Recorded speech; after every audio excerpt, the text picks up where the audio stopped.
All right. So Matt, you're actually the first returning guest for the JerkShop series.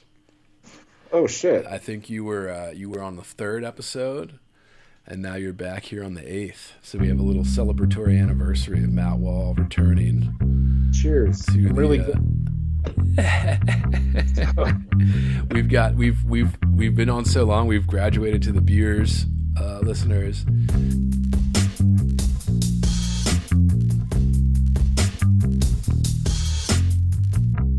Heavy.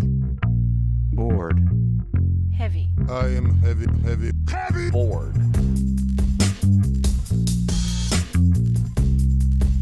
I may say that the male is entirely hostile. No! Dinner. Resources. Life with friends is boring. We must not say so. But I wanted to take it because we already talked workshop stuff and all that last time. Listeners, go back and listen to that. You can see that on the feed, podcast feed. But I wanted to talk with Matt about something a little different. So a little bit different of a workshop series here where it's related to workshops, but it's different, right? I wanted to talk to Matt about self-publishing and that kind of rapidly growing industry that's happening around us here. Mainly because Matt has done this for a long time and he's achieved success off of it. You know, we're not talking about anybody becoming a millionaire here, listeners, but it's still like self-publishing, as I always say, like it's become more important, particularly for writers that are doing something a little different or outside the mainstream big five presses, you know. It's become so important to the literature and the literary world, I feel like. And I feel like it's not getting its the credit it deserves right now. Whereas, you know, we talked about this a little in the last episode. We can get into more of it here, where like the publishers are fishing now. So if you're a self-published writer that has just been doing it for a few years on Amazon, well, now they're fishing around for people. Oh, you sell books? You sell books on your own? You know, like. And they start reaching out to you, being like, well, we'll sign this deal and give you more money or whatever. And you can point to the Colleen Hoovers and things like that have made a lot of money starting off with self-publishing, moving to like the big contract, big fives. And it's so important. And I feel like there's a lot of stigma around it too, you know, like the self-publishing stigma, which I want to get into and all that. So Matt's been kind enough to come here and chat about it. I just wanted to start off, Matt, with what got you started self-publishing? Like, how did you just get into this? How did it start? Frustrations? I was trying to get out of film. I thought I was either going to murder a producer or have a heart attack, with just how angry I was and how people with money had taken something that I loved my whole life and turned it into something that I was not looking forward to. And in the mid 2000s, I published a few books with a small press before I started like making film. And once I got into filmmaking, I didn't really do anything else. I was just doing that because it was so fun. The money was so good. It was just great. And you were writing and directing, right? You were like a writer-director? Yeah. And I was doing that under the Creeperson name because I was in this band called Creeperson, yada, yada, yada. Everything moves into the next thing. Is how it was. But... and then this was right before the Kindle Gold Rush happened. So we're talking like 2011. Right. This dude who I was making a couple movies for tried to convince me to let him start putting out these things called ebooks of my scripts. And said that there's a lot of money to be made in it, you know, let's do it. And he's like, it's really easy. Anyone can do it. And so I was like, well, if anyone can do it, why am I going to let you do it for me? Like, why don't I just fucking do it? You know, like, just give you half of what I'm making for no fucking reason. Fuck you, you know? Yeah. And I didn't really think anything else about it until like I felt like I was going to die. Like literally, I thought my body was going to give up. I was so unhealthy, and my stress was out of control. And that people don't understand that the film and high stress industry, and you said you weren't even working for the huge studios. You were doing indie studio stuff, right? Writing your scripts and then being able to direct them on kind of smaller budgets. Yeah. And like even that is such a high stress, 16-hour days, you know, like just kind of incredible stress. And then you said you lose some creative control, right? Like you start having interference. It's like you're making a movie that you think is your movie, and then all of a sudden the producer got into a fight with his boyfriend, and now suddenly he's like, hey, I need you to put this one person in the movie, and you've already shot half the movie. And suddenly there's this new person that needs to be the star of the movie for whatever fucking reason. And then you're like, oh, we're shooting tomorrow, and I have to now make this person the main character, and we've shot the movie all out of order.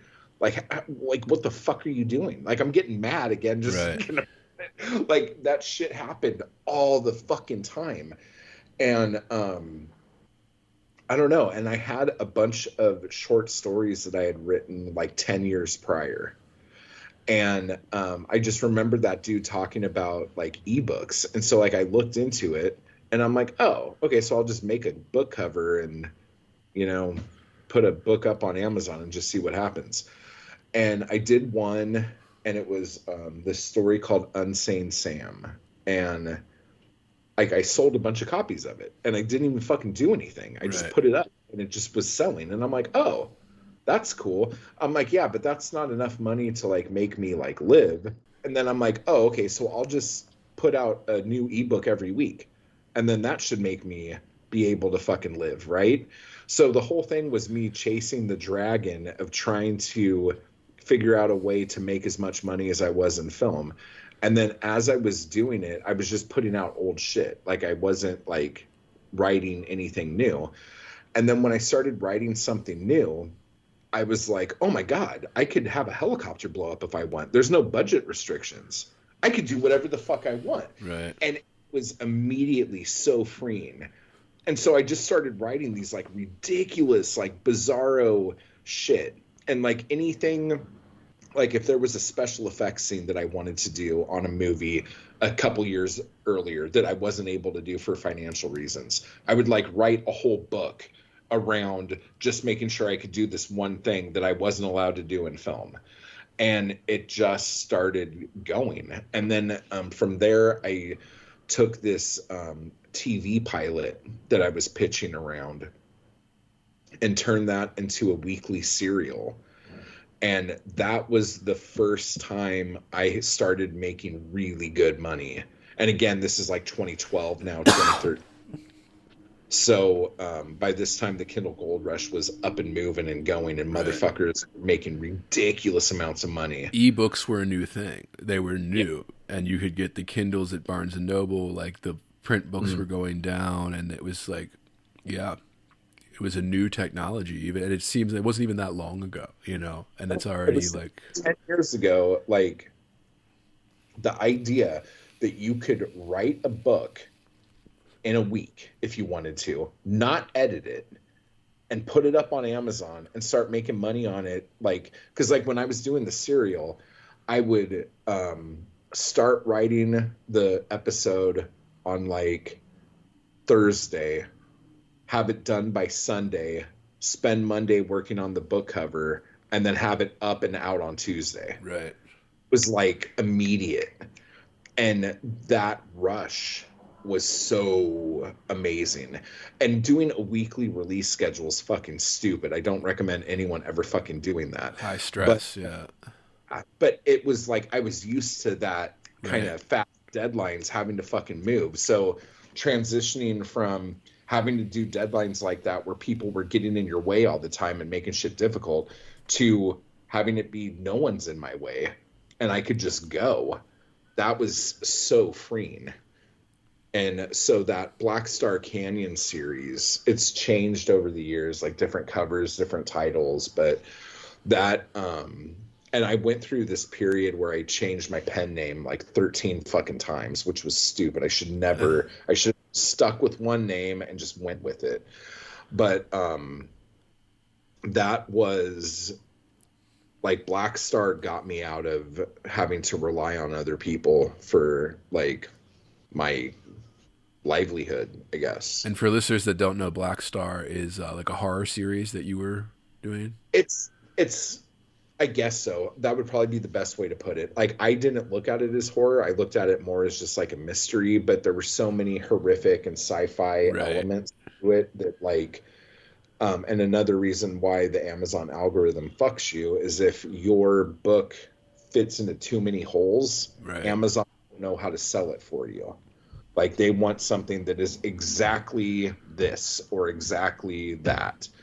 And, it wasn't until 2013 or 2014 Amazon changed the algorithm, because you used to be able to put a book out for free for 5 days, and then after those 5 days the book ranking would stay the same, and that's how all these people were getting fucking rich overnight. And when they changed that, like, you put your book out for free to get attention for it, then when it would come out of free, it would like go back down to 0, and then you'd have to work that up again. And that's what made a lot of people, like, their whole business model like went to shit. Like, as much as people got rich overnight writing ebooks, a bunch of people went broke overnight writing ebooks when they changed that. And they've changed little things here and there along the years to make things more difficult. Like when KU came out, Kindle Unlimited, like the Netflix for ebooks, that fucked up a lot of people's business models, and some people couldn't come back from it, you know. But with me, having a giant catalog means that I don't need to have a bestseller. I just need to have a lot of books out, and I will do okay, kind of thing. So there's that. I'm fascinated by this because I think, like I said in the beginning, that there's a stigma around self-publishing, but then you're seeing people like Matt, and there's others that are able to do it for a living almost. And there's a writer, I've talked about it before, and some listeners will be familiar with this guy. He goes by Delicious Tacos online, and he writes these very sexual, masculine, kind of horny, you know, kind of almost erotica things, but they're very much centered around the online world and being obsessed with women and getting obsessed with a girl and stalking her or something. And like, he's been doing it himself. We're just self-publishing on Amazon in print and ebook format. And, you know, I think it's been like 10 years of him doing this, building up his own reputation online for years. And I think he's reached a point now where he's sold like over 40,000 copies of his books, just doing that. No marketing. He paid no money for it. He was just doing it himself, posting on Twitter, posting on, you know, self-publishing these books, running flash sales himself, you know, marketing stuff himself, doing all of that. And, you know, he's found an audience, even though it's small compared to, you know, he's not selling 100,000 copies or 1,000,000 copies, but it's like for no marketing. Like every week, right? Right. Yeah. Yeah. And yeah, he has a blog that he puts out stuff and then puts it into a book form after he gets enough and stuff. And I've tried to get him on. If you're out there, Delicious Tacos, come on the pod. I've been trying to get him on to talk about this kind of stuff. Not just his like he's kind of polarizing online and stuff, but like I'm just fascinated by that, like the industry that's creeping up, because the main big five and like the regular publishing industry is not paying attention to these other audiences where you can build yourself up. And Matt, you're publishing poetry now too, and I think that is underestimated, whereas that's a smaller audience anyway, and you're going to get less sales no matter what doing poetry, but you're still doing it, you know, like, and you're getting those books out there, getting sales. The poetry thing came out of doing the zines and the chapbooks, because like I really fought how poetry looks in an ebook for a long time. and I was never going to do digital copies of my poetry. And then, so I was just making like homemade chapbooks, and those sell really good, especially for how much it costs to make them, you know? And that was great. And then I read this, because for a couple years now, I've been trying to get like hard data numbers on poetry sales from the Big Five. Oh, it's going to be, they keep those under lock and key, baby. Yeah. Seriously, it was so fucking difficult to find anything. And then I finally found this one article, and I did a podcast about it like a year ago, but I found this one fucking study, an article or whatever the fuck it is. And they said 70% of people who read poetry say they do it digitally. And I was like, oh, fuck. Like, I've like maybe shot myself in the foot here. Like, right. I need to pivoting. I need to transition into more digital. So I had this plan that I was going to start putting out a chapbook in digital form every week. And I did that for 3 weeks, and then like my life fell apart. And so I kind of put the brakes on it, but I'm getting back into it now. But I'm actually surprised at how well those have done, you know, as opposed to like, I didn't think they would do very well at all. And I thought the chapbooks would still be the thing. But the idea was if I could trick Amazon into like making Matt Wall synonymous with poetry because of how many books I'm putting out, right, I will have to eventually show up in people's searches. So that's kind of like the game plan right now. Economies of scale. Yeah. This is what they're doing in the streaming world too, with songs and stuff. Why is Taylor Swift putting out 20-track albums? Well, because now with this way you stream music, you have 20 tracks instead of 10 or 12, more chance to hit an algorithm and have it recommended, even if it's not a single or something for somebody like a huge artist like Taylor Swift, you know?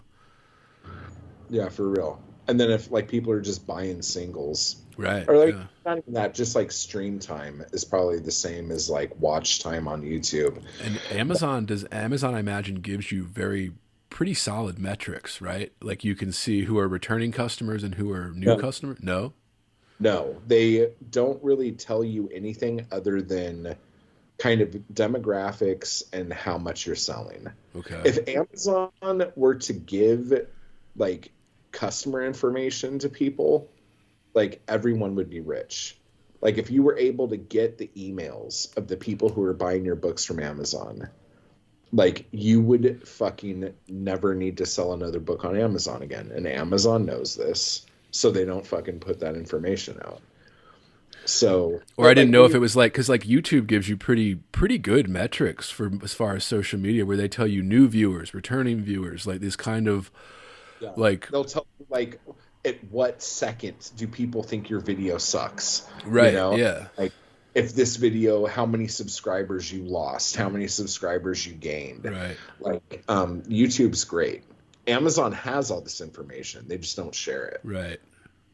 And you know, there's limits to what they could share legally, I'm sure, but in terms of personal information, but you would think something like sales metrics or something you would be easy enough to share anonymously without, you know, giving you any information other than just this person bought it for the first time or this person just bought 3 of your books. Like, hang on, man. I'm sorry. Yeah, no worries, bro. Sorry, man. After drinking like 3 beers, I had to fucking get rid of one of them. Yeah, no worries, bro. But no, this is like shit I'm like super fucking passionate about. Yeah, well, that's why I wanted to pick your brain on this and not not just expand what we talk about on a workshop episode, but like the other angles of writing, because workshopping is one part of writing. Every single person listening to this could be making not like a great living, but you could be getting your work in front of people, making selling books. Yeah. Yeah. And it's not fucking hard, but like when you were talking about the stigma. Yeah. Let's get into that. It's there. It's not nearly as bad as it used to be. Right. Like fucking goddamn, like 10 years ago, it was like vicious cutthroat. Like if you self-publish at all, we will never put your books out. It was fucking like traditional publishers were like, fuck you guys. You guys are trying to kill us. Right. Like suck a dick. And then, I think it was Hugh Howey started, because I mean, he did the Wool series and became a millionaire overnight, basically. And he started doing this thing where every month, and I'm sure he doesn't do it anymore, but back in the day, he was doing it where every month he would put out Amazon sales numbers for genres that he based off of the bestseller rankings. Because like Amazon doesn't give you this information, but if you study it, you could kind of have a decent idea of what is happening and what people are doing. And then when the big publishers were using Amazon to put their shit out, he started like correlating like traditional publishers to self-publishers, who's making more, who's making less. And then once he got into traditional publishing, he was able to see like what most people would get on a traditionally published book and be able to tell you, like, can you make more money self-publishing or can you make more money traditionally publishing? And it was like just eye-opening and crazy. And once those numbers started coming public, that's when shit got really fucking like intense and weird. And then I don't know if you remember this, but there was a period where Hachette or Hatchet, however you fucking say the name of that publisher, and Macmillan or whatever, they had a falling out with Amazon, and Amazon wasn't selling their shit anymore. And a bunch of authors who were traditionally published started losing a ridiculous amount of money and couldn't figure it out. And then when it came out, it was because their books are not on Amazon. Right. They lost their fucking mind. And they're like, is Amazon really all of our fucking market? And then it started to come out that most of the places traditionally published books are being sold is on fucking Amazon. Right. It turned into the thing like, oh, the traditionally published world are really just self-publishers. Like, they're doing the exact same thing that self-publishers are doing, but they're just not as good at it. Right. You know? So, it was... all of that shit was really weird. And now I think what it is, like, because when you had people like Brandon Sanderson, like, walk away from traditionally published shit to self-publish because he's making so much fucking more money. Oh, like, yeah. dude, Millions. Somebody who, like, was like, I don't know, I think I'm going to try this. Like, that motherfucker is minted as fuck now. Right. That shit. And a lot of other people in different genres walked away from traditionally published shit to self-publish and just started making so much money that, like, I think the stigma now isn't nearly as bad as it used to be, but there is a prestige that a lot of people in our age group feel like they still need. Yes. But in 10 years, that's not going to be there at all, because the people who are going to be writing books in 10 years are going to be the instant gratification TikTok motherfuckers of this generation. And all of that traditionally published bullshit will not fucking matter at all. I'm not saying traditional publishing is going to die, but they're going to have to fucking adapt really quick. And they're not known for adapting. And the analogy that somebody told me like a decade ago was, it's like if you're in a ski boat or a jet ski and you need to turn around real quick, you just turn around. If you're on an aircraft carrier and you need to turn around real quick, it's going to be a while. Yeah. And that's the difference between the like big five and everybody else.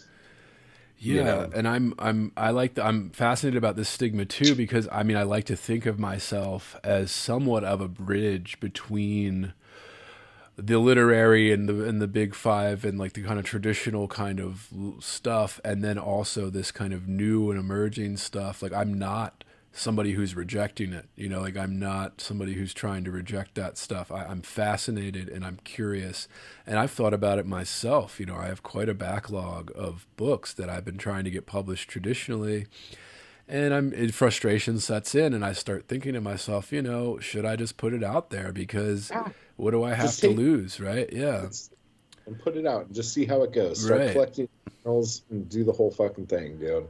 And it's like the stigma, and I think that it's, and I have friends who have published traditionally, you know, that have I've had them on the podcast. Listeners, you can go listen to them. They're talking about what it was. And I'm talking people that aren't, Stephen King or huge names. These are people that have 1 or 2 books out, not a name you would recognize as a writer, but they're still, they're publishing books and they're quite good writers. And it's like, my friend told me she got a book deal with HarperCollins, and you don't get much money for that. I think the advance was very small, like $2,500 to $10,000 or something for the advance, and then you get no marketing, nothing. You don't get. Everyone's like, oh, well, I want to have a launch party and I want to be in bookstores. Well, they don't even give you that anymore, especially unless you're like a huge name. You don't get that.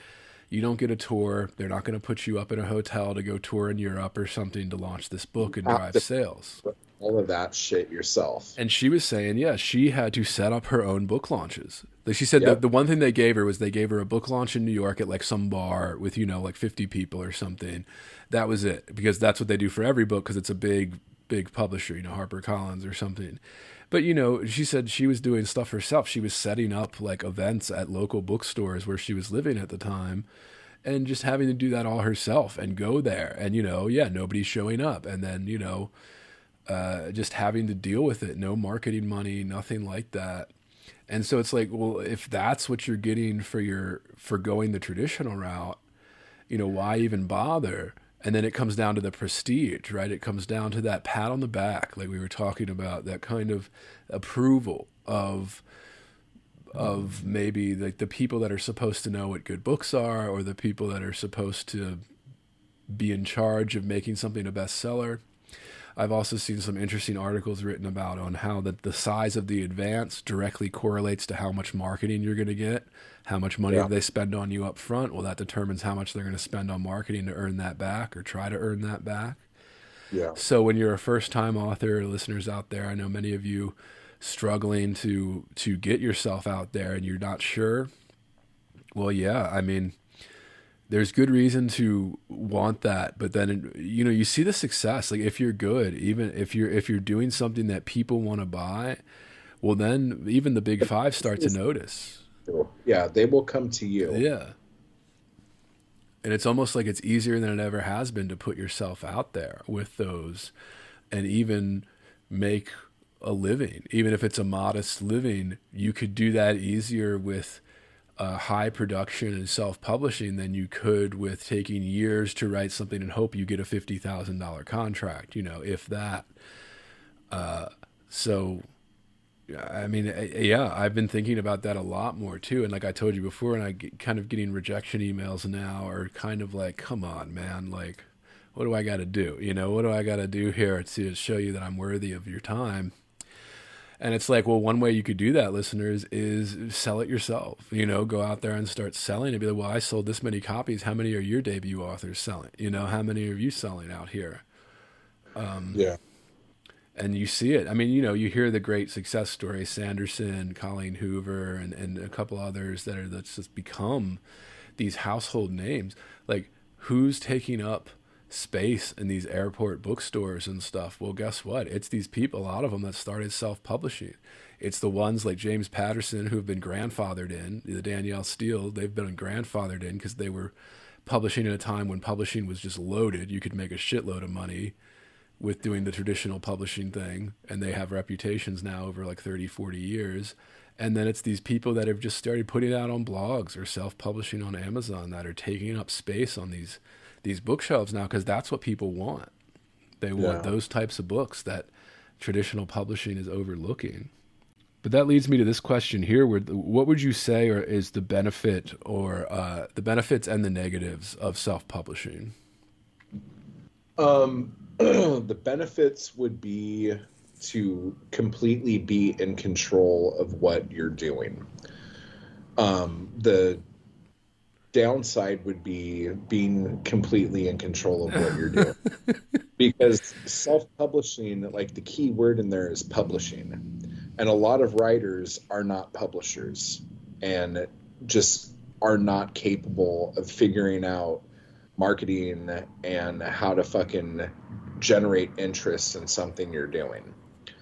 And there's a lot of writers out there, but there's very few publishers out there. Right. So even if you're self-published, that just means you hit the publish button on KDP.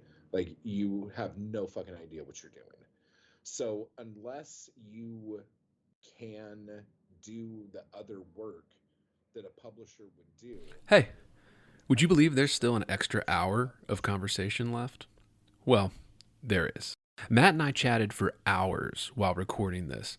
And if you want to hear the full, uncensored episode, you need to subscribe at patreon.com/heavyboard, where you will receive full, uncensored episodes like this without any interruptions, ads, or anything else. And that's for subscribers only at patreon.com/heavyboard. So, what are you waiting for? Stop sitting on the sidelines. Subscribe today and join the conversation.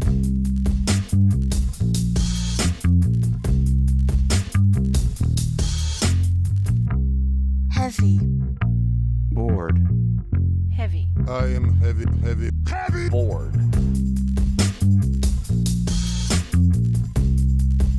I may say that the male is entirely hostile. No! Resources. Life, friends, is boring. We must not say so.